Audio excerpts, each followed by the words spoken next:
Well, shalom, and welcome to the Roundtable Talks, a series of conversations with leading scholars and authors in biblical studies and Second Temple period studies.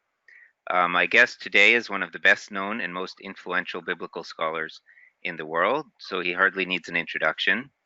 But I'm very happy to be joined by Professor Emanuel Tov, who is Professor Emeritus at the Hebrew University of Jerusalem. He has been awarded the Israel Prize in Biblical Studies.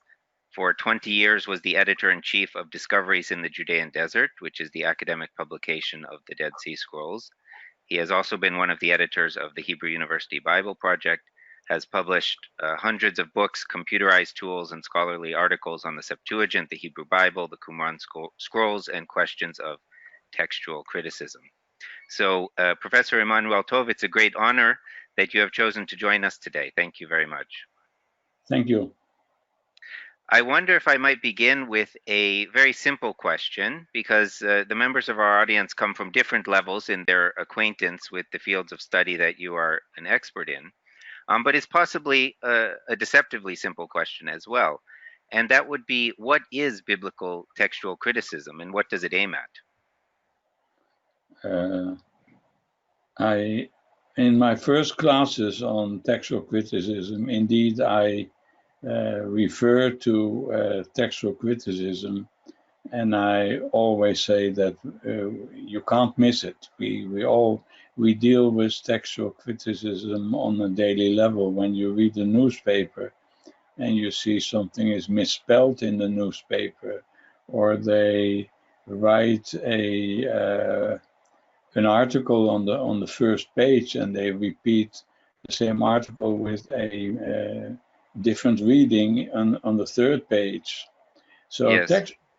Textual criticism is the discipline or art that deals with the way the books of the Bible were written in antiquity, in a period unknown, and then were transmitted. That means handed down from generation to generation, copied, recopied, until they reached the time of the invention of the printing. And during that time of the copying, many things happened, and we're trying to trace the procedures that happened during that time, and we also try to get back to the what we call the original copy or copies.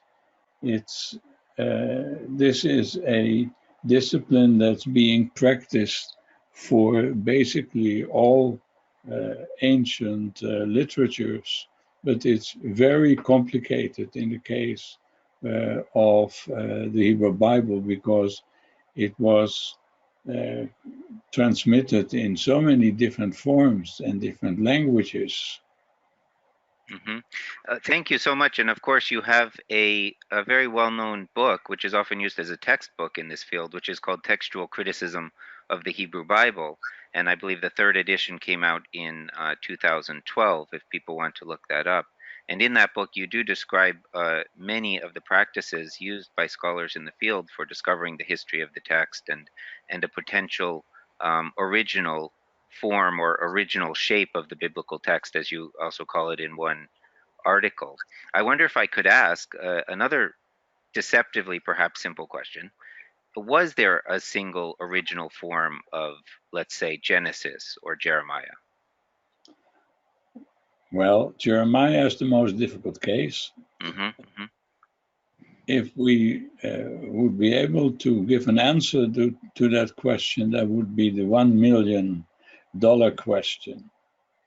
In my book, I have a chapter dealing, among other things, with the question of the original text. And basically, that's the question to which we have no answer. And in my book, that's the chapter that changes most from edition to edition. I'll tell you that I have the answer. I would be giving a wrong impression. We really don't know. I do believe there was an original text, yes, but it all depends on the way we formulate that reply, in the way we formulate that answer, and what do we think the shape of the original text was. Because basically the Hebrew Bible was written and rewritten and rewritten.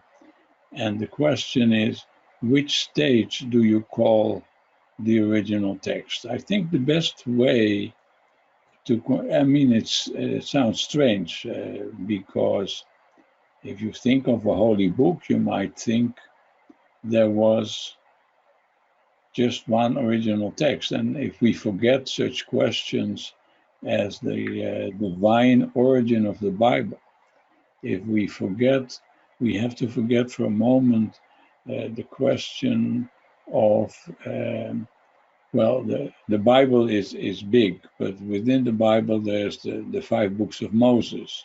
And according to the general conception, the 5 books of Moses were given at one particular moment on Mount Sinai to Moses. So that's one particular datum. So what I'm suggesting is, first of all, to forget that assumption, because that assumption is indeed written in the Bible, and it's part of the belief of the Jewish and the Christian people, but that's an assumption that is hard to accept.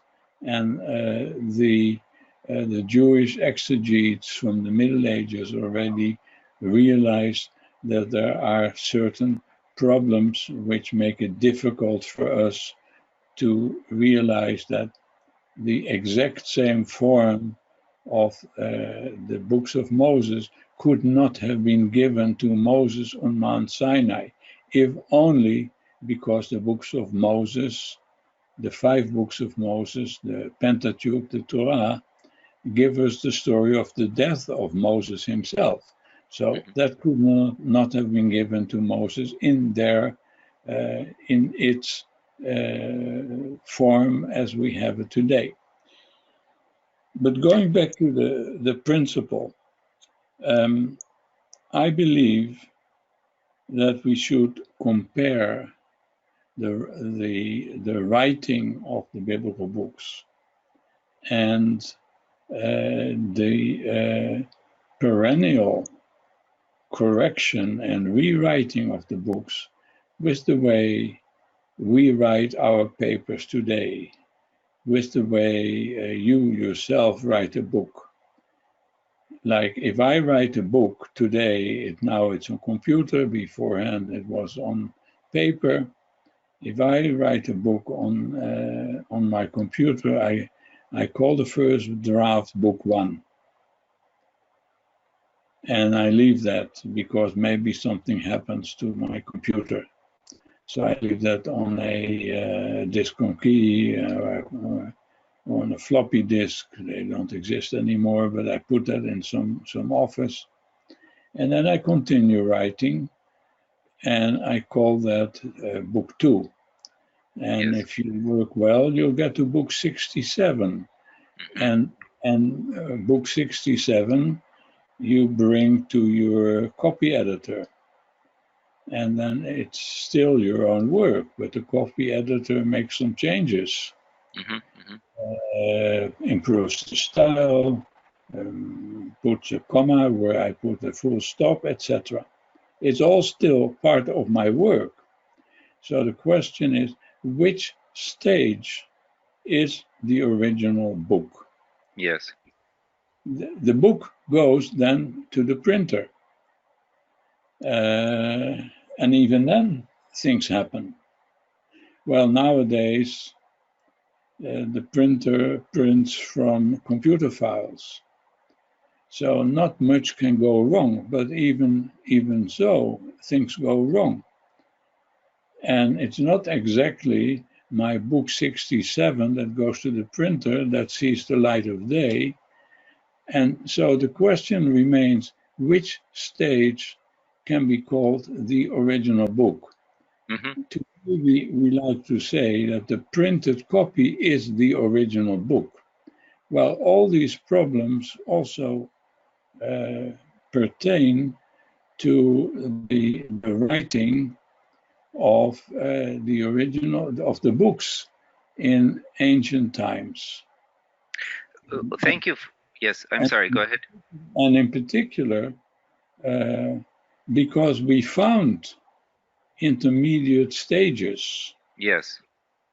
In Qumran, among the Dead Sea Scrolls, in the Septuagint, in the Greek translation, and in the Masoretic text, which is really a very good text. The Masoretic text is the text that we all use. That's the Bible, the so-called major text of the Jewish and Christian people. But it's not that text, the traditional Jewish Christian text, is not the original text.